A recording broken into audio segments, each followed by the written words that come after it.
Hey y'all, welcome back to my channel. It's me, KiaSimone, and I'm exhausted, but we're going to try this again. We are back for the latest season of Real Housewives of Potomac. Now, last season, I about had to street fight some of y'all, and we going to try to get through this season without having the windmill all through the comments and style, and I probably ain't going down like that. We'll see, but let's just see. Now, for me, this season premiere wasn't all that season. It was cute, I guess. Maybe they'll pick up momentum as we go, but I don't know. I mean, and honestly, it could be me. It could be that with everything going on in the world, I'm distracted. It's not that the show isn't good. It's not that it wasn't a good episode. I'm actually kind of looking forward to the season, but it's just, it's a lot going on. They say it's 2 Sri hurricanes out on the ocean. Keon down to the church telling the people don't give to the poor. He done pissed me clean off. When I tell you, I was absolutely enraged. But I'm gonna make a whole nother video about that. I ain't got time. Not right now. Not right now. Let's just get into this episode. Oh, and speaking of motion in the ocean, I want to give a quick shout out and thank you to everybody who bought my book. I was so surprised when I got an activity update and I thought, oh, what's going on? Are they discovering it? Is somebody finding it? Please. And if you have not found it, the link is always in the description box. Please feel free to check it out. Thank you. But thank y'all so much. It really, really means the world to me. And for those of y'all who don't know what I'm talking about, aside from being all of this, I don't know exactly what this is, but I'm here. I am also an author and poet. I wrote a book of poems called The Real Poetic Justice. Yeah, check it out. All right, now let's get into the episode. So since there is no Candace or Robin this season, Karen, you are next up to the stake. This season is going to be centered around Karen and all her damn business, and it does not look good. They open this episode with them giving us footnotes from Karen's incident. Apparently that accident that Karen had that was all over social media was a damn DUI. And when I tell you they have a list of charges, Karen, what did you do? Now, Jizelle called herself going to check on Karen, but of course she is on cloud 9, knowing that Karen is in deep hell. She on the phone with Ashley, headed over there, but I'm going to check on Karen. She hasn't been out of the house. I just want to make sure she's okay. Ashley on the phone by, yeah, you know, especially because this is her second offense. Yeah, that's really terrifying. Just go ahead and call her a drunk while you at it. I mean, not that you be wrong. Now, they're in the confessional discussing what's going on with Karen, and Ashley is saying how she didn't understand the full magnitude of what had happened with Karen, and neither did I, because Jizelle is in the confessional talking about how Karen totaled her car. I didn't know the damn lady car was totaled. What did you do? Child, they had charges running across the screen fast and I could read them. I said, what in America's Most Wanted is going on here? All of the ladies are in the confessional giving their takes on Karen's situation, and Jizelle is saying that she and Karen have been friends for a very long time, so of course her instinct is to check on Karen and make sure that Karen is okay. No, that's your instinct speech. That's the speech that you give to the public. Your instinct is to drag her through the mud while she's going through this. Wendy is in the confessional saying that when the accident first happened, her initial thought was, I hope Karen is okay.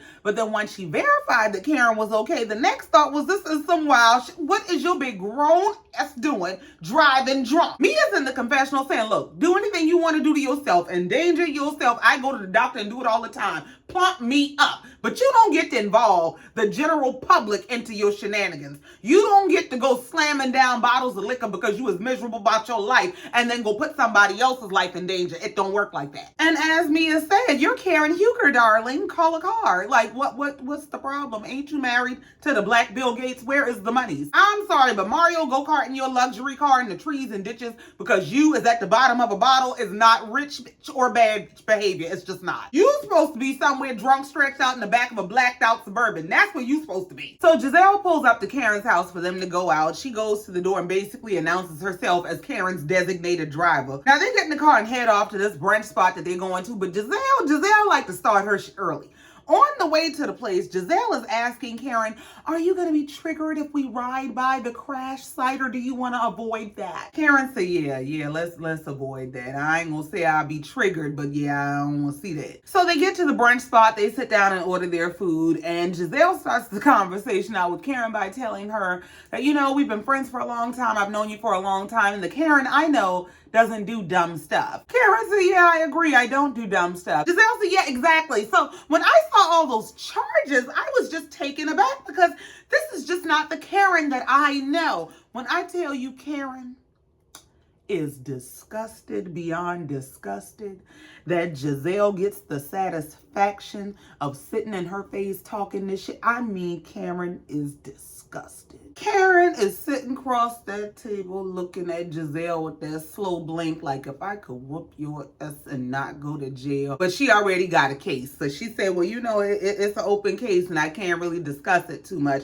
But you're right. You know your friend and I don't do no bunch of dumb shit. So I ain't gonna do no dumb shit today and whoop your ass. Giselle asked Karen, well, what is going on with the court case? Have you already been to court? Karen said, you can read. Just stop playing with me, okay? Giselle sitting there looking crazy about, what do you mean I can read? Yeah, you can read everything but the room. That lady is trying to tell you leave her alone, but you know that. Karen did finally break down and say that she feels like everything that she's going through, which is a lot, contributed to the circumstances that created this accident. She said everything from her perpetual grief from losing her parents to her dealing with marital issues with Ray all came together to make this perfect storm that caused this particular evening to happen. So now as Karen is breaking down to Jizelle this whole timeline of self-neglect that caused her to get to this moment, how she feels like she hasn't been opening up and speaking up for herself, especially in her marriage, and she held Ray down while he was going through everything that he went through with his finances, and then her parents passed within 7 months of each other,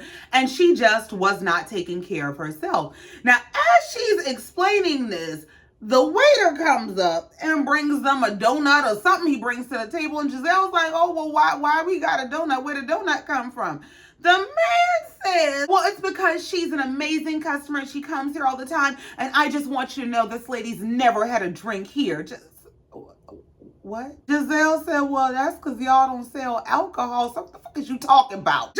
Why did you orchestrate this lie with this man, Karen? And her crazy ass right there, high-fiving the man like this is believable. You think we believe this? So then we move on to Mia and her unblended family. The last time we saw this lady, her and her husband, ex-husband, used to be her husband. I don't know what the hell he is to her. But they were dragging each other all up and down the reunion stage, and he was apologizing for losing his mind. I don't know.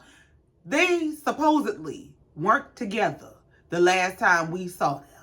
And she been with the new man who think he is the old man, who think he is the baby daddy and all that bullshit. Well, why her scene open up with her and Gordon and the kids on scooters going to the ice cream shop? A wholesome family moment. What is this? According to Mia in the confessional, she and Gordon are still separated, but they are prioritizing co-parenting. And this is what that looks like. Child together or separated, blended or unblended, one thing they gonna do is give us a damn scene. Well, they send the kids off to play on their scooters so they can do what they do, argue. They're talking about him getting to be more involved with the everyday activities of the kids. And Mia is saying, well, I don't know how you feel, but I feel like I gave everything I had to the marriage. And Gordon said, I mean, you entitled to your opinions and perspectives, but I feel like that's some bullshit. She said, so you don't feel like I gave everything? He said, I feel like you gave a lot, but I also feel like you failed to go the final step. She said, and what's the final step? He said, to actually separate rather than run to another man. Well, now, Gordon, you're going to have to be a little careful with your criticisms there, because you can't tell her that she can't get with the next man the same way that she got with you. Mia said, I wasn't running off into anyone's arms. He said, you did, and don't deny that. Well, I mean, she learned from the best, because didn't you do that to your last wife? Didn't you run off from your last wife into the arms of this woman, sleeping with her on the Mexican beach? Didn't you do that? So you won't have to cry us a river, but you won't have to do that some other time. We got enough going on in the world. Now, Gordon does concede that he was mean to Mia. He said, I get that that's how you feel, and that was the situation. I acknowledge that, and I regret that. Now, as soon as he said that, Mia said, all I want to focus on is the co-parenting. I don't even want to have that conversation. Just miss me with that shit. Then they get into the discussion of apparently Gordon has an issue with Mia's boyfriend, Ink, taking their son to the barbershop to get haircuts. She says, so basically you've told me that you don't want anybody taking him to get a haircut. He said, I never told you nothing about no damn anybody. She says, so you're basically saying you just don't want Ink taking him? He said, you said it, not me. Just, well, okay. Mia said, but that's part of co-parenting. Gordon said if he were a parent, he's not a damn parent. So they ain't got nothing to do with us co-parenting. Now, y'all know The mans like to turn them barbershops inside out and upside down behind them churn that they refuse to take to the damn barbershop. So Mia tries to comfort Gordon by telling Gordon that Ink isn't trying to replace you, but he is coming down, and the one thing that he does want is a paternity test. What in the trying to replace you hell is you talking about? If that ain't trying to replace you, I don't know what is. Gordon looking at the lady like he want to whoop her ass on the third step of the courthouse at high noon on Sunday. And I'm trying to figure out, why would Mia even entertain that? And why would this man be so adamant unless he thought there was some possibility that this child is his? And if there is absolutely no biological possibility that this man could have fathered this child, then why is Mia entertaining a psycho? Because that's what you would have to be to insist on a paternity test for a child that you could not have possibly fathered. So either there is something that Mia and Ink know that they ain't telling Gordon, or that man out his damn mind and crazy turns Mia on. Now Mia's trying to justify it by telling Gordon, you got out there and told the whole world that I didn't know who my child's daddy was. So since you started it, you gonna finish this. We gonna do a DNA test. Now, my thing is, I don't often agree with Gordon, but I agree with Gordon when he says, why are we doing a DNA test unless there's some question of paternity? Unless you have some level of doubt, why would we be doing a DNA? And I could see doing a DNA test to prove that Gordon is the father,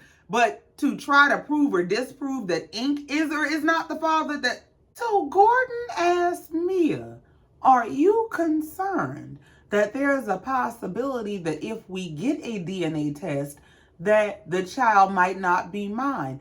This girl said, there's always a possibility.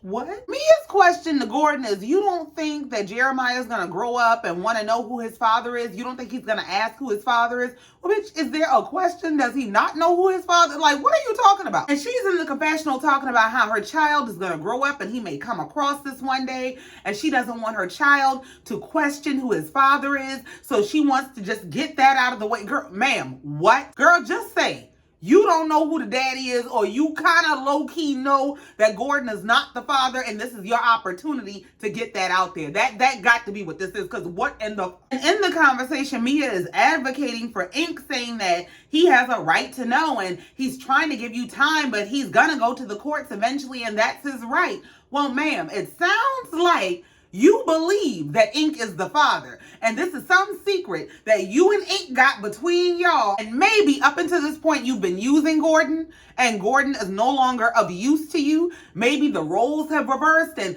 Gordon was the provider that you needed, but now Ink got his shit together and Ink can handle it, so now you want Gordon to know that this ain't his baby, so he'll let y'all go. It's something in the milk is not clean. So we move on and we see that Ashley's storyline this season is going to be that she's finally pursuing her divorce. So I guess her and Michael done dragged their storyline as far as they can drag it, and they're going to actually take it to the lawyer's office this season. She's meeting with an attorney saying that she's ready to move forward, and it's primarily because she's ready to date. She says she's ready to test drive some new cars, and I guess she want to be able to take those rides without violating her prenup. Girl, just bye. So then we move on to Dr. Wendy Osefo's home, where the good doctor is quitting her job. Now, that's all well and good because we know she got backup incomes and but the problem is she ain't told her mama, and that is against the 10 commandments of having a black mama. You don't go quitting your job and changing your life without consulting your mama, who done sacrificed her whole life to get you to where you are today. Now, thank God she has a supportive husband who has her back, told her, go ahead, yeah, send them people that resignation. I got the checkbook, I got these bills. Now, that's all well and good, but your mama don't be giving a damn. She don't give, you gonna put all your eggs into that man basket. That's what you gonna do. You gonna let him run your life. You gonna count on him. How you gonna be a doctor and you ain't got no job? You think that lady done prayed hellfire down before? It's getting ready to be a time. So we move on and we get introduced to some new characters. I guess they're supposed to step in where Candace and Robin stepped out. So we meet Vivian and Stacy. Vivian is a friend of Karen's who she said she's known for many years. They were raising their kids together, and they talked about being business owners or what their plans were after their kids grew up. And apparently this lady is living her dream. She has opened a boutique in their mall. They're at the ladies' boutique. I guess they're trying on dresses for whatever event they got going on.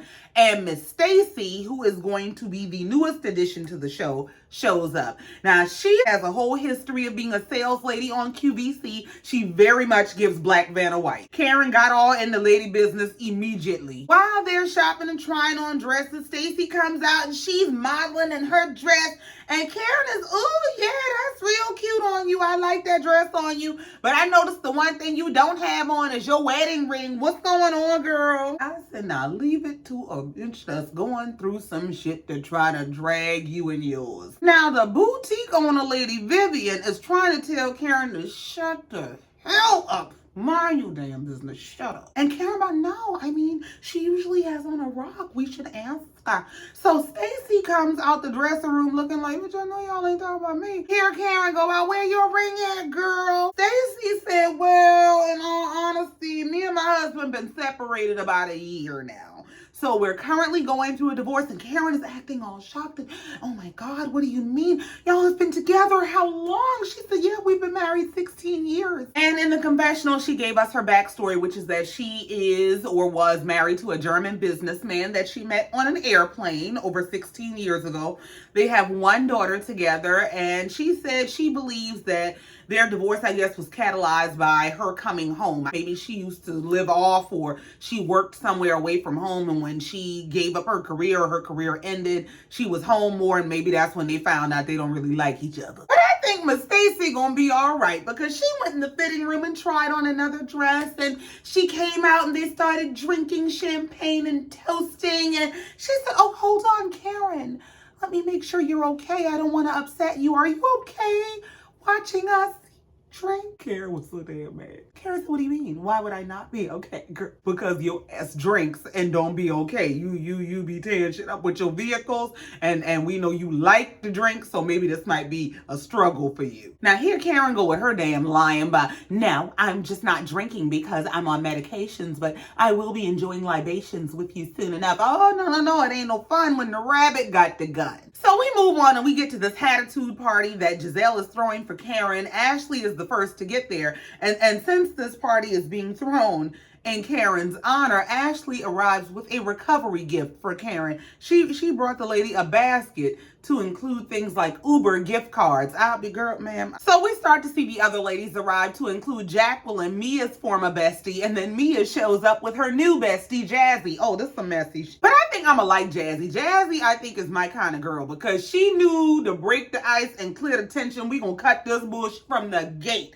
She came in making jokes with Jacqueline about, hey, she done told me you don't play about her, so hey, don't bring your claws out. I don't want no smoke. I don't want no problems. Come on, give me a hug right here, right now. Let's just... And I really like that. She just comes off as a girl's girl. Now, I could be wrong because this is a moment in time. We don't know these people, and y'all know they get wild around here. These people are ridiculous when they good and ready. So I'm just giving myself that room to opt out of. She might be crazy, but I think she's my kind of girl. So the ladies are sitting around the table. They're waiting for Karen to get there, who is fashionably late, and they're catching up. So we get to know Jazzy a little bit. We find out about her background. She used to be an international flight attendant. She said, but I guess maybe she recently gave up her career, so she's home more now. And she was saying how she and her man just recently found a house, and you could see Ashley with her going through a divorce down there, just, I mean, glaring at her like, bitch, I dare you to brag about your man. So they asked her, well, what does your man do? She said, oh, my man's in the NFL. I said, I know that's right. Oh, well, they changed that subject quick. You know they don't do bitches in happy relationships around here. They started talking about, anybody heard from Karen? Where Karen at? Jizelle was asking the question about, has anybody talked to Karen? And Mia saying, no, I haven't talked to her. Jacqueline pipes up to say, well, she actually called me. Mia said, but you said she was drunk when she called you, so that doesn't really count. Damn. So they all shocked by she was drunk recently. Jacqueline looking like, nah, girl, I was telling you this in private. You wasn't supposed to repeat that. Jacqueline playing with her hair about, well, I mean, she sounded a little drunk on the phone. Wendy said, I don't want no part of this shit. Jacqueline tried to clean it up. She said, I mean, it sounded like a normal Karen conversation. She could have been tipsy. I don't know. When Karen catch hold of that fireball, she gonna catch hold of y'all. Just as they talking about Karen calling her all kind of drunks and she and her entourage arrive. We see Vivian, Stacy, and Karen get there. But now, as soon as Karen sits down, here goes Jizelle with her shenanigans. She's showing Karen the drink menu, and she goes over the first few drinks that are all themed after Karen and her life and everything Karen. And the last drink is some non-alcoholic beverage. Jizelle said, Karen, I'm sure you want that one. Girl. So rather than enjoy the moment and have them a good time, they decide to go around this table playing a game. And the game is discussing Karen's business. Jizelle starts out with Karen that, listen, before you got here, the ladies were talking and they were asking me questions about your situation. And I told them you're the best person to ask. So now that you're here, let's talk about your business. I'd have cursed their asses out. I'd have cursed everybody out for every motherfucking thing that was worth. I'd have took my damn drink and walked home. Karen puts on her game face. She said, yes, ladies, ask me whatever questions you have. So Jacqueline starts out about, Karen, I just want to start by saying, I'm glad that you're okay. I'm glad that no one was hurt, not you, not any innocent people or children or animals. I'm just glad you're okay. Jacqueline said, but none of us were there. We didn't see what happened, so I don't really think we have the right to cast judgment. Karen said, yeah, nobody was there. You don't know what happened, so you're right. And Stacy speaks up to say, who are we to judge? And I think it was Jacqueline or somebody in the background said, hey, listen, look, you go crashing your cars in the ditches and trees, and it's going to get to the public. People is going to talk and people is going to judge. That's just the way it's going to go. And my thing is, in this scenario, people are even more prone to judge. And I feel like people have even more right and reason to judge because you're on a television platform that's all about your life of opulence, your life of access, your life of having more than the average, that you live in this coveted zip code and you live this coveted life.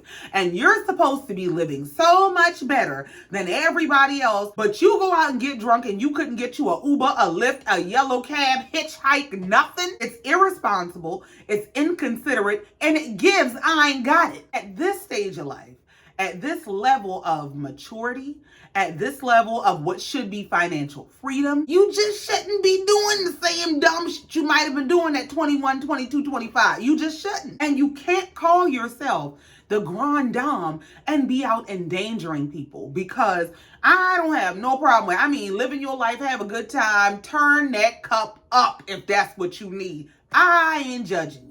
But when you get in the car and you decide that the world is your oyster and anybody who gets in your way, that's just that's a problem. And then Karen starts that gaslighting and guilt tripping about, this is the perfect opportunity for y'all to show what side y'all are on. I'm just wanting to see who are the real friends and supporters of Karen Huger because I don't want any fake bitches around me. Well, here's the thing. The thing about having a real friend is iron sharpens iron. I should be able to tell you when you are dead ass wrong. I should be able, as your friend, to tell you I'm concerned about you and how you are conducting yourself. And if, as your friend, I can't critique you, express concern, I can't be anything but a lapdog and a yes man, then you don't want me as a friend. And things happen so quickly. In the blink of an eye, you can change somebody's entire life with your routine impaired ride home. Just because you always do it or you've done it for years on end, don't mean it ain't gonna come a day where it's gonna literally hit the fan. And your friend should be able to tell you that. Your friend should be able to say, hey, you out here fucking up. You about to fuck yourself up and some other people too, and I love you too much to watch you do it. So they're playing whatever this game is, and Jizelle is passing different hats around to the ladies that fit whatever they got going on in their life. So she gives Mia this hat that she says reminds her of a pimp hat because Mia is kind of pimping two men. And Jizelle, being the messy motherfucker that she is, comes out of nowhere and says, so Mia, have you let Jacqueline try out ink yet?